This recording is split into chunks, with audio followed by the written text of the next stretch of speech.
Good morning বন্ধুরা, তোমরা সবাই কেমন আছো? আশা করি খুব খুব ভালো আছো। আমিও ভালো আছি।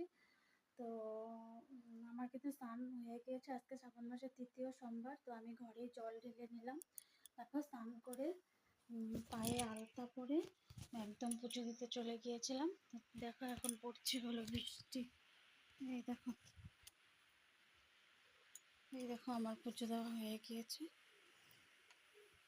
আমি ঘরে শিব ঠাকুরকে দিয়ে দিয়েছি আর ওদের জন্য রেডি করে রেখেছি। ওরা দিয়ে দিবে। স্নান টান করে এসে যার যার সময় যখন হবে সে তখনই দিয়ে দেবে। তো দেখো বন্ধুরা, আজ গরমের বন্ধ শেষ। 1 মাস ছুটি শেষ হয়ে গেল। তো আজ থেকে স্কুল খোলা। আজ হলো আগস্টের 3 তারিখ। তো এখন স্কুল যাচ্ছে। কোচিংও খুলে গিয়েছে, স্কুলও খুলে গিয়েছে। তো দেখি একটু মুখটা দেখা, কীরকম লাগছে 1 মাস পর স্কুল খোলার পর স্কুল যেতে। বেকার, যেতে যেতে অভ্যাস হয়ে যাবে, ঠিক হয়ে যাবে। হ্যাঁ, যেতে যেতে ঠিক হয়ে যাবে। তো দেখো বন্ধুরা, এটা হলো নাচপতি। নাচপতিগুলো আমি কাটার পর দেখো ভিতরে একদম ভালোই না। এখানে 4টে, সব মিলিয়ে 4টে নাচপতি আছে। 4টে নাচপতির থেকে এতটুকু বেরিয়েছে আর 2-3 পিস হয়তো আমি খেলাম। দেখেছো নাচপতিগুলোর অবস্থা কি?